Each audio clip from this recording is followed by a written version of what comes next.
Buenas tardes a todos, el Señor les bendiga, hermanos.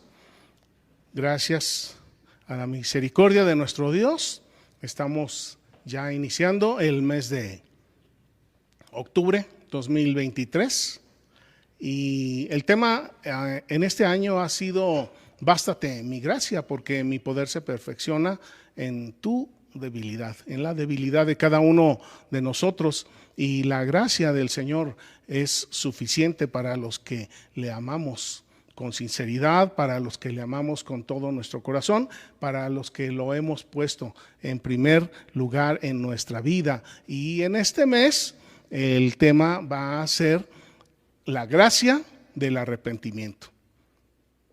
Insistentemente en este año y en los cursos que hemos venido tomando, hemos visto, hemos entendido, nos ha explicado el pastor Hans lo que significa la gracia. Anteriormente también muchas veces yo les he explicado que la gracia es un regalo o una bendición inmerecida. Es decir, que nosotros,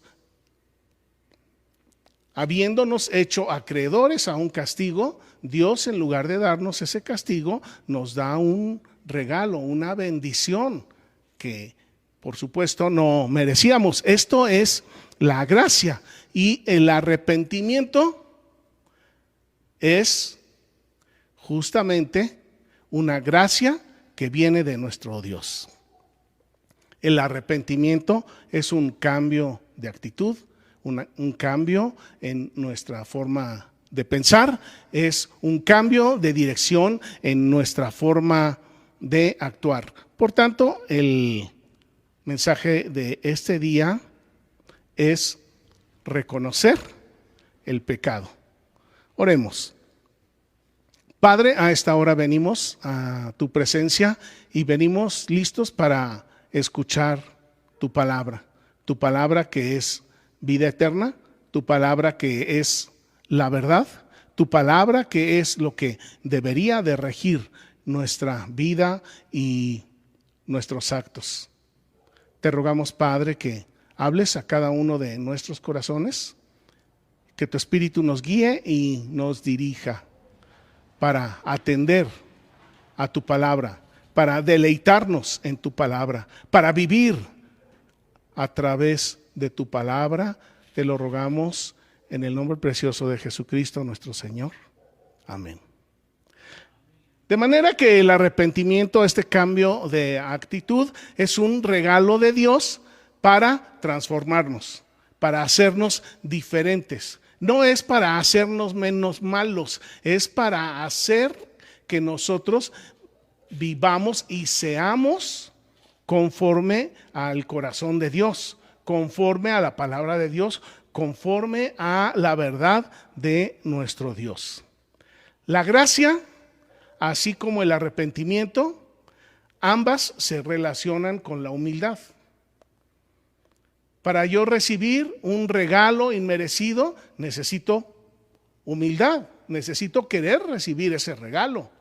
Porque si aparte de que me van a dar un regalo que no merezco, aparte de eso me pongo mis moños, pues entonces no hay humildad y tampoco recibo ese regalo. Por otro lado, en el arrepentimiento, hay quienes llaman arrepentimiento a el decir, el hablar que algo es malo, pero en realidad en el interior se disfruta.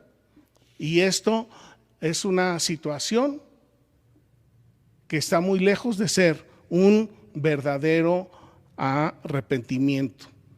Cuando el arrepentimiento no está acompañado de humildad, no es arrepentimiento.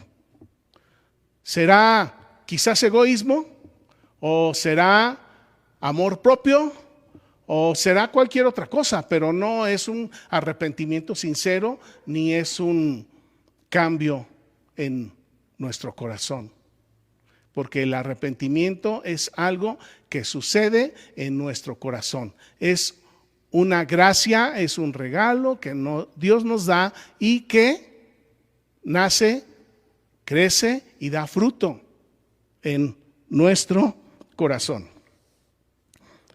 Y mire usted, hablando ya acerca del corazón, en Mateo 15:19, el Señor Jesús nos dio unas palabras muy sencillas, pero muy profundas, que muchas veces transcurren años en nuestra vida y no llegamos a entender.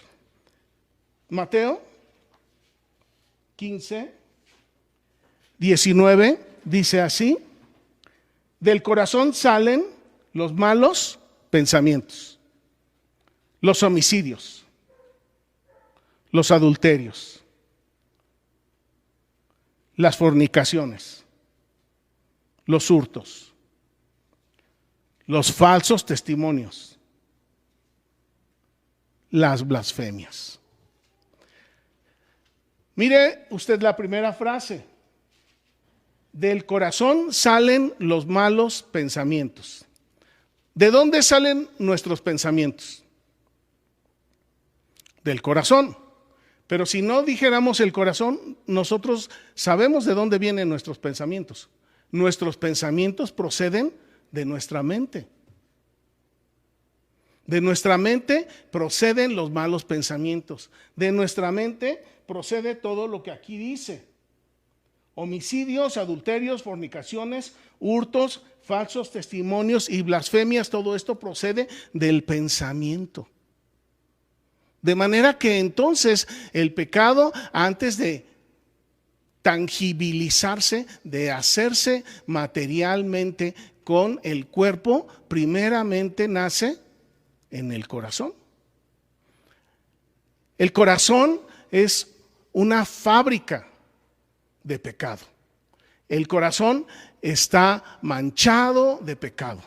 Desde el bebé que acaba de nacer, aunque aún no haya pecado, su corazón ya está manchado de pecado.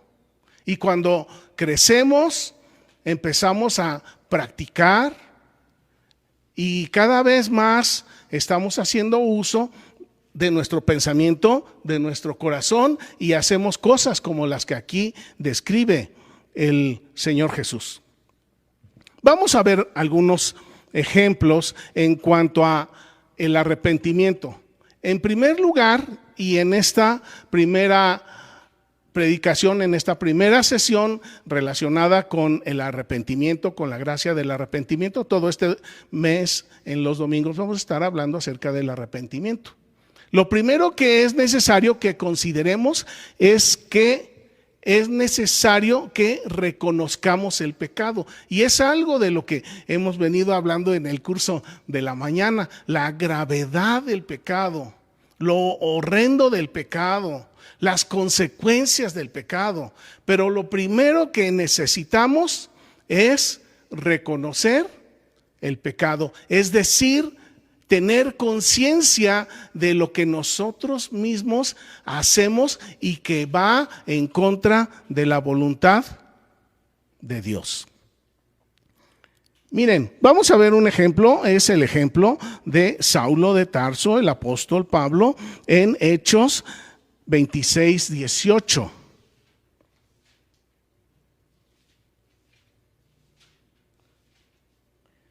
En el verso 16, estoy hablando de Hechos 26:16, el Señor Jesús le dice a Pablo: levántate y ponte sobre tus pies, porque para esto he aparecido a ti.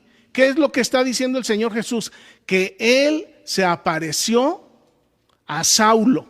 Y sabemos cómo se apareció el Señor Jesús a Saulo. Lo sabemos, que Él iba camino a Damasco y que de repente vio una luz tan intensa que se cayó, y entonces los demás que estaban alrededor también escucharon, vieron la luz, pero no entendieron las palabras, y en ese instante el Señor Jesús se le aparece a Saulo. Y luego ya en el verso 18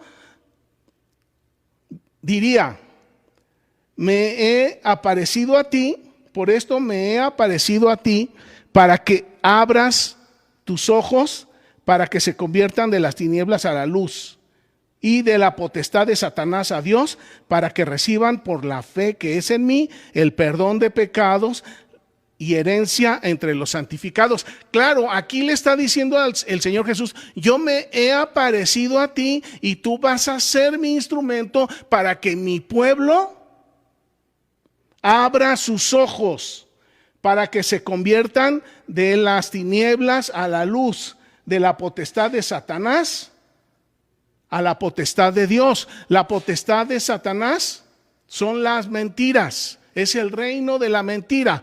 La potestad de Dios es la verdad, es la luz, para que se conviertan de las tinieblas a la luz y de la potestad de Satanás a la potestad de Dios, para que reciban por la fe que es en Cristo Jesús Señor nuestro, perdón de pecados y herencia.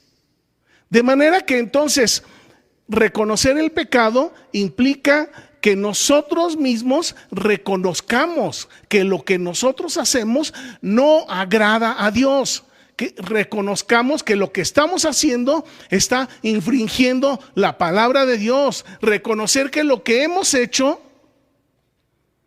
pertenece a la oscuridad y no a la luz, pertenece a la mentira y no a la verdad. Esto no es fácil. Mucha gente, la mayor parte de la gente, mira los errores en los demás, pero no en sí mismos. Y esto es un engaño de Satanás, porque todos fallamos, todos cometemos errores, todos hemos pecado, pero no todos reconocemos que lo hemos hecho. El reconocer que hemos pecado, el reconocer que hemos fallado a Dios, es una gracia que viene de parte del Señor. Pregunta: ¿quién es la luz? ¿Y qué es la luz? Lo sabemos muy bien como hijos de Dios.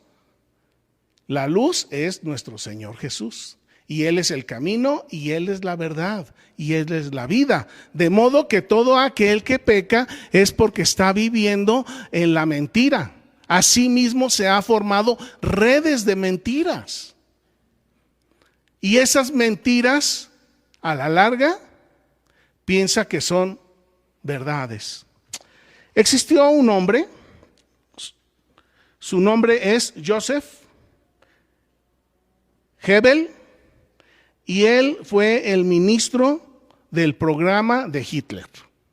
Y es muy conocido este hombre, y una de sus frases más conocidas es: una mentira repetida adecuadamente 1000 veces se convierte en una verdad. Una mentira repetida adecuadamente 1000 veces se convierte en una verdad. Y esto fue una base a través de la cual Hitler engañó a todo el pueblo nazi, haciéndolos creer que ellos eran superiores a cualquier otra raza. Y nosotros sabemos la matazón que hizo con nuestros hermanos israelitas. Pero fue una mentira que la repitieron constantemente a través de los medios de la comunicación, a través de sus pláticas, a través de ordenanzas, hasta que todo el pueblo nazi creyó la mentira y pensaron que era la verdad, y entonces entró la guerra. La primera vez que pecamos, nos sentimos mal. La primera vez. Y esto es bueno porque frena nuestra deshonestidad hacia Dios. Pero la siguiente vez que pecamos, ya nos hemos adaptado. La tercera vez, ya nos vamos acostumbrando. La cuarta vez, ya ni lo pensamos. Y así va transcurriendo nuestra existencia. Y cuando nosotros no conocíamos la luz, y cuando nosotros no conocíamos la verdad, esto de alguna forma, pues nosotros lo ignorábamos. Pero ahora que hemos venido a la luz del Señor Jesús, ¿cómo es posible que sigamos viviendo en la mentira, en la oscuridad? en la maldad. Vamos a ver otro ejemplo, el hijo pródigo. Todos lo conocemos, todos nos sabemos muy bien la parábola. Lucas 15. Lucas 15 en el verso 17. Después de que el hijo menor en vida le sacó la herencia al papá y se fue a gastar el dinero en rameras, cuando todo se acabó, cuando ya tenía hambre, cuando ya estaba desnudo, cuando tuvo frío, cuando no tenía un trabajo digno, cuando todo le empezó a ir mal, en ese momento este hombre volvió a la razón, recobró la razón, abrió los ojos, entendió la verdad, se dio cuenta que lo que había vivido era un engaño y era una mentira, y que lo que él pensaba que le iba a causar un gran placer solamente fue una gran destrucción personal en su cuerpo, personal en su estómago, pero también en la familia que dejó abandonada, a su papá y a su hermano. Y cuando este hombre estaba ahí atendiendo a los cerdos y que nadie le daba de comer, en ese momento de sufrimiento, en ese momento de dolor. Entonces ahora entendemos que el pecado causa dolor, pero muchas veces ese dolor ya no tiene remedio. En este caso, para el hijo pródigo sí tuvo remedio. Lucas 15, 17. Volviendo en sí, dijo: ¿cuántos jornaleros en casa de mi padre tienen abundancia de pan y yo aquí perezco de hambre? ¿Qué fue lo que llevó al hijo pródigo a reconsiderar su forma de pensar y su forma de hacer? El hambre. Cuando se dio cuenta que en la casa de su papá estaba mejor, se hizo la pregunta: ¿qué hago aquí? Y en ese momento su corazón cambió, sus pensamientos cambiaron y sus acciones cambiaron. Vamos a ver un tercer ejemplo, y es el de el pueblo de Israel. Y está aquí Salomón hablando acerca del pueblo de Dios en el primer libro de Reyes.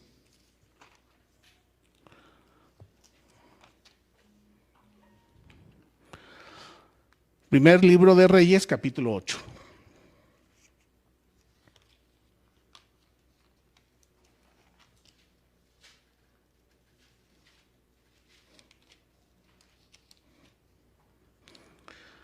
Primer libro de Reyes, capítulo 8, verso 47. Dicen las palabras de Salomón, y son palabras inspiradas por el Padre. Primero Reyes 8, 47. Si ellos volvieren en sí, es decir, si recobran la razón, está hablando del pueblo de Dios. Le está pidiendo a Dios que si su pueblo recobra la razón en la tierra en donde ellos fueren cautivos, si se convirtieren. ¿Qué quiere decir convertirse? Cambiar su forma de pensar. Es otra manera de decir arrepentimiento. Si ellos se convirtieren y oraren a ti en la tierra de los que los cautivaron y dijeren: pecamos, hemos hecho lo malo, hemos cometido impiedad. Miren, aquí Salomón está previendo la situación. Salomón está previendo la situación de que el pueblo de Dios iba a pecar. ¿Quién dije que iba a pecar? el pueblo de Dios. No estoy diciendo gente que no conocía a Dios. Salomón está previendo que el pueblo de Dios, los hijos de Dios, la familia de Dios iba a pecar. Y entonces él le está rogando a Dios provisión para sus hijos que iban a pecar. Y les dice, si se convierten y oran a ti, y ellos dicen, pecamos porque hemos hecho lo malo, hemos cometido impiedad. Y luego dice en el verso 48, y si se convirtieren, es decir, si se arrepintieren sinceramente a ti de todo su corazón y de toda su alma, entonces, verso 49, tú los oirás en los cielos. Y aquí hay algo bien importante para todos nosotros. ¿Por qué causa oramos y Dios no nos escucha? ¿Por qué causa oramos y no recibimos respuesta? Porque nuestros corazones no se han arrepentido sinceramente. Y el hecho de que no se hayan arrepentido sinceramente nuestros corazones significa que ahí está el pecado y que amamos el pecado. Y Dios, que conoce nuestro corazón, al saber que nosotros amamos el pecado, no responde a nuestra oración. Muchas veces a mí me preocupa y me asusta cuando empiezo a orar y le digo, Señor, ¿en qué condiciones estoy viniendo a ti? ¿Estoy viniendo verdaderamente limpio a través del perdón de la sangre de nuestro Señor Jesucristo? ¿O vengo a ti todo apestoso, todo sucio, todo maloliente? ¿En qué condiciones estoy viniendo al Señor? Y esto es algo que debería de preocuparnos a todos. Porque en estos tiempos yo he escuchado de muchos hermanos que dicen, es que oro y Dios no me escucha. Y entonces a la hora que yo le digo, lo que pasa es que Dios no puede acercarse, no puede habitar donde hay pecado, y la gente que creen se molesta. ¿Por qué razón se molestan? Pregunto yo. Porque la verdad nos incomoda. Es importante.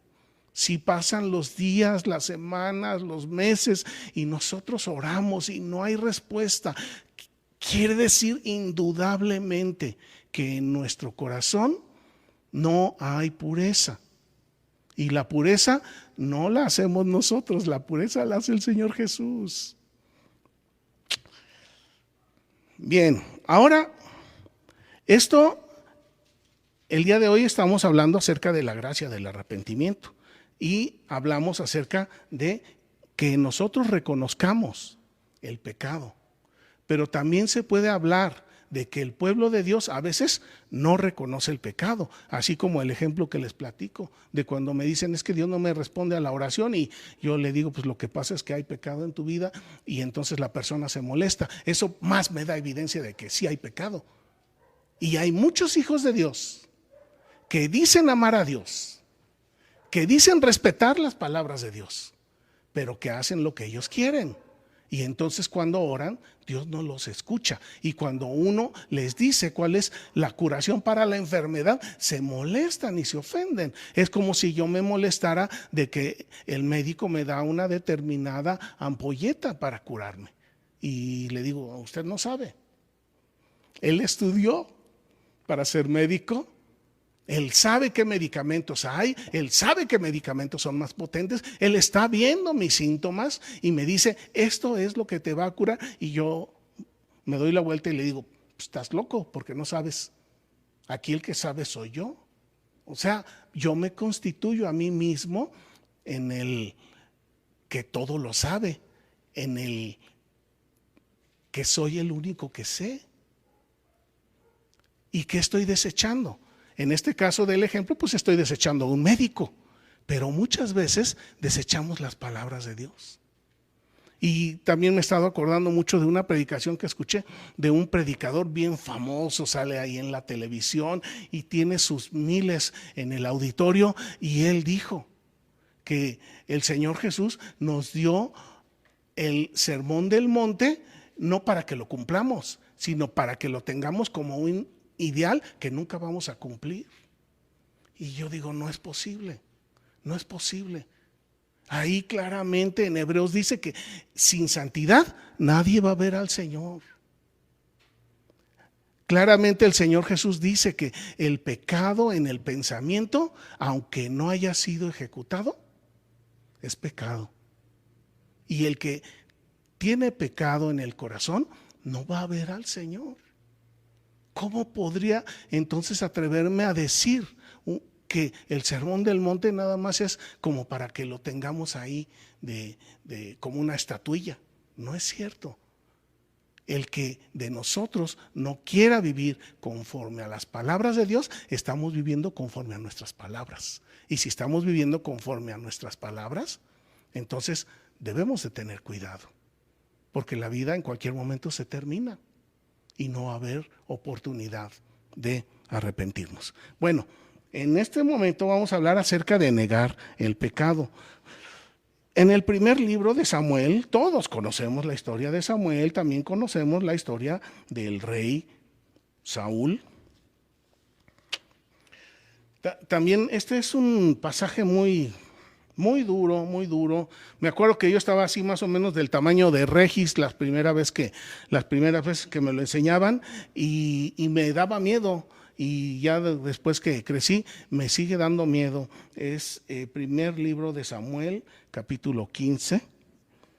Y está hablando Samuel, el profeta, está hablando con el rey Saúl porque desobedeció. Y dice aquí en el primer libro de Samuel, capítulo 15, en el verso 23, dice, como pecado de adivinación es la rebelión, y como ídolos e idolatría la obstinación. Por cuanto tú desechaste la palabra del Señor, el Señor te ha desechado a ti para que no seas rey. Y en este caso, en el caso de Saúl, fíjense, Dios lo desechó para que no fuera rey. Es decir, que le quitó su reinado, le quitó su trono, pero no dice que Dios lo quitó de ser su hijo. Y esto es algo muy grave y es muy delicado, porque en el momento en que esto le sucedió a Saúl, él inmediatamente se olvidó de Dios. Y a la hora que él se olvida de Dios, empezó a hacer cosas peores, a hundirse más en el pecado de lo que ya estaba. Entonces le está diciendo, como pecado de adivinación es la rebelión, y como ídolos e idolatría es la obstinación. La obstinación. ¿Qué es la obstinación? La obstinación, escuchen, obstinación es mantener excesivamente firme una idea. Eso es ser obstinado. Que yo tengo una idea y no me importa lo que diga la palabra, no me importa lo que digan mis papás, no me importa lo que diga mi esposa, no me importa lo que digan mis hijos. Lo que yo pienso, eso es lo que vale. Eso es una obstinación. Mantener excesivamente firme una idea, intención u opinión poco acertada, sin tomar en cuenta otra posibilidad. Por ejemplo, el que roba para él es algo agradable, porque no trabaja y obtiene algo sin trabajar para tenerlo. Para él es algo agradable. Como les decía, la primera vez que lo hace, se siente medio mal, porque su corazón le está hablando, pero la segunda vez que lo hace, pues ya se va adaptando. A la tercera y a la cuarta ya ni siquiera se preocupa, ya se acostumbró a robar. Entonces, si a él le preguntan que si es malo robar, él va a decir, no, es bueno porque obtengo lo que quiero sin esfuerzo. Es un engaño. Y este hombre que se atreve a robar 1, 2, 3, 10, 20, 30 veces, ¿qué es lo que está haciendo? Está manteniendo firme una idea, una forma de ver la vida. Y a la hora que él mantiene firme esta idea, en ese momento, lamentablemente, se cierran las puertas de su mente y de su corazón para cambiar. Entonces empieza a vivir en la mentira, pero creyendo que es la verdad. Y nadie lo va a sacar de ahí. Ahora, cuando el Hijo de Dios, estoy hablando de ustedes y de mí, cuando el Hijo de Dios peca de esta manera, obstinadamente, una y otra y otra y otra y otra, y seguimos pecando obstinadamente, entonces esa obstinación nos vela los ojos y dejamos de ver la verdad. Igual que el ladrón, dejamos de ver la verdad y entonces empezamos a vivir en la mentira. Y cuando nosotros vivimos en la mentira, nosotros mismos, fíjense, nosotros mismos nos negamos la oportunidad de la salvación. Ya estamos hablando de cosas muy graves, porque no estamos hablando de gente ignorante. Estamos hablando de gente que dice amar a Dios y que dice conocer la palabra de Dios. De manera que, entonces, regresando a Mateo 15, 19, en donde dice el Señor Jesús que todo sale de nuestro pensamiento. Del corazón salen los malos pensamientos. Ahora, pregunto yo, del corazón salen los malos pensamientos, dice el Señor Jesús. Pregunta para ustedes que están aquí escuchando, mis hermanos, también ustedes que están allá en su casa pueden tratar de responder.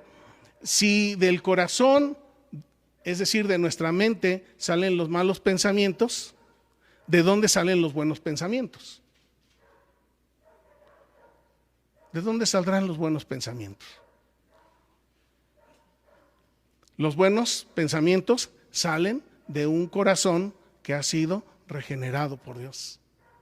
Es decir, que nuestra mente es la fuente de los pensamientos y los pensamientos son la fuente de nuestras acciones.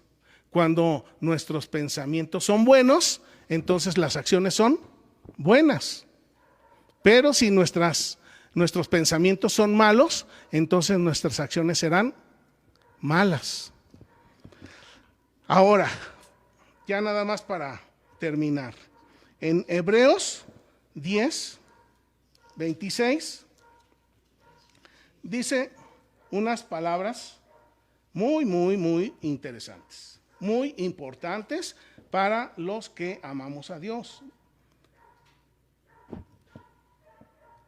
Si el Hijo de Dios, si la hija de Dios insiste en seguir pecando voluntariamente, a eso se le llama obstinación. Es un pecado obstinado.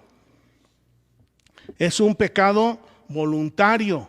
Es un pecado que se ha agravado por el conocimiento de la verdad. En este caso, miren, ¿quién me ayuda? ¿Quién es el sexto mandamiento? Todos nos lo sabemos, ¿verdad? Bien fácil. ¿Cuál es el sexto mandamiento?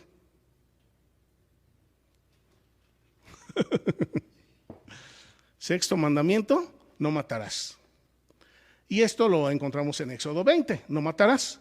Pero ya en el Sermón del Monte, el Señor Jesús nos dice que si nosotros pensamos mal contra nuestro hermano, contra nuestra hermana, aunque no le enterremos un cuchillo, estamos pecando.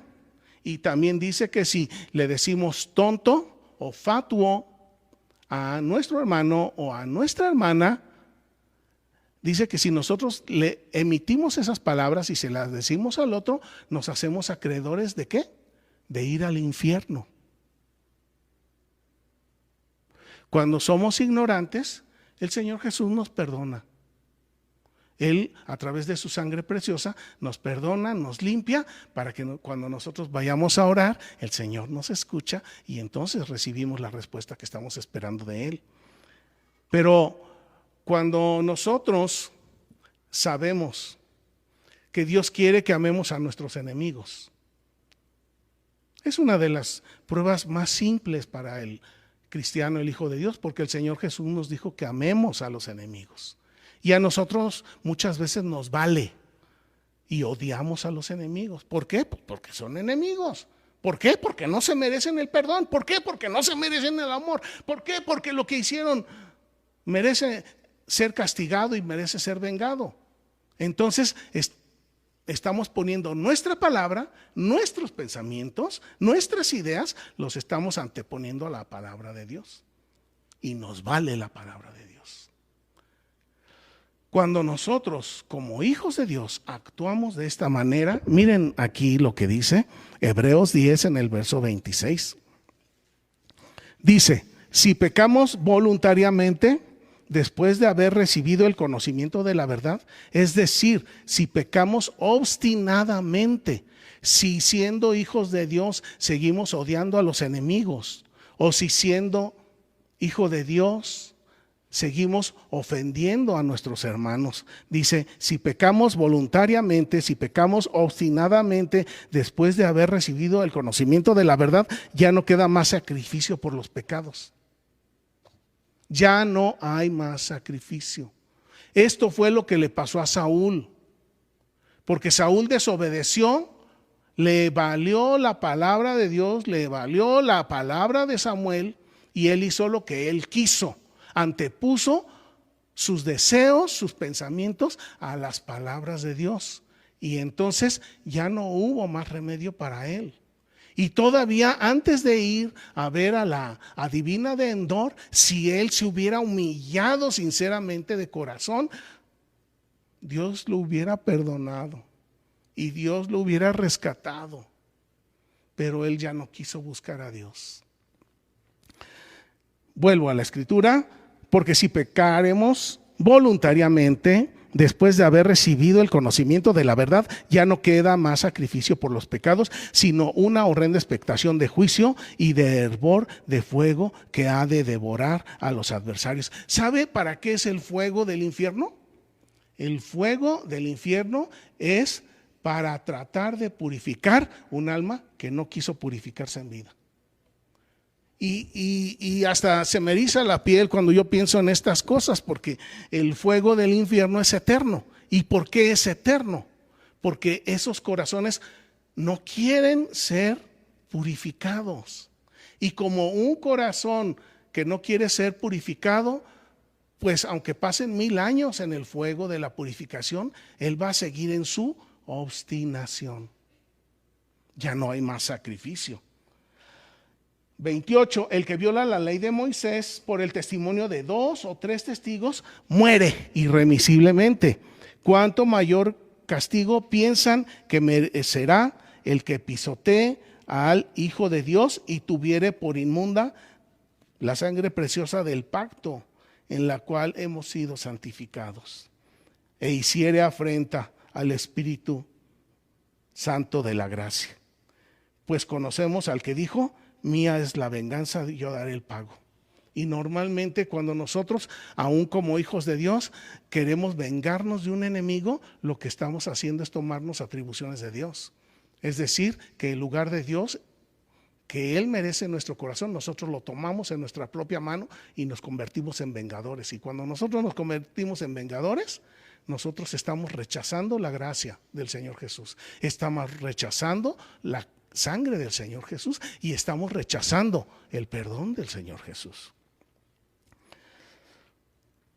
Pues conocemos al que dijo: mía es la venganza, yo daré el pago, dice el Señor, y otra vez Él juzgará a su pueblo. Horrenda cosa es caer en manos del Dios vivo. Y con esto terminamos, mis hermanos. La verdad es que no es fácil. No es fácil, hablando en términos humanos, no es fácil reconocer que nosotros hemos fallado y que hemos pecado. Eso no es fácil, pero esta es una gracia que nos da el Señor. Y Dios nos da esta gracia cuando Él ve que nosotros estamos tristes, que estamos acongojados, que estamos dolidos por el mal que hemos hecho. Mientras nosotros estamos felices haciendo el mal, el Señor nos manda la gracia del arrepentimiento. ¿Por qué? Pues ¿para qué? ¿Para qué si no va a ser bien recibida? Pero cuando nosotros nos damos cuenta que le hicimos mal a un hijo, a una hija, o que le hicimos mal a nuestros papás, o que le hicimos mal al esposo, o que le hicimos mal a la esposa, en ese momento que nosotros reconocemos, entonces Dios manda su Espíritu a nuestro corazón y nos da la gracia para que nosotros con toda claridad veamos si estamos en la luz, si estamos en la oscuridad. Entonces Dios nos da la oportunidad de un verdadero arrepentimiento. Vamos a orar para terminar. Padre, en este momento te rogamos que estas palabras tuyas, que son verdaderas, es innegable, Señor. Por más que nosotros queramos vengarnos de los demás, esto no es de tu agrado. Por más que nosotros queramos seguir juzgando a los demás, esto no es de tu agrado. De tu agrado es que amemos a nuestros enemigos. Y, Señor, el Señor Jesús nos dijo claramente, tú, Señor Jesús, nos dijiste claramente que si nosotros simplemente con el pensamiento pecamos, es suficiente para no entrar a tu gloria. Ahora, Padre, te rogamos que tu Espíritu nos capacite y nos dé la fuerza, nos dé la claridad de nuestro razonamiento, de nuestra mente, de nuestro corazón, de nuestro espíritu, para que reconozcamos cuando te hemos fallado, cuando hemos fallado y hecho mal a los demás, cuando hemos servido de piedra de tropiezo, y que con la ayuda de tu Espíritu cambiemos nuestra forma de hacer y de hacer. Te lo rogamos en el nombre precioso de nuestro Salvador, Jesucristo. Amén. Que Dios les bendiga, hermanos.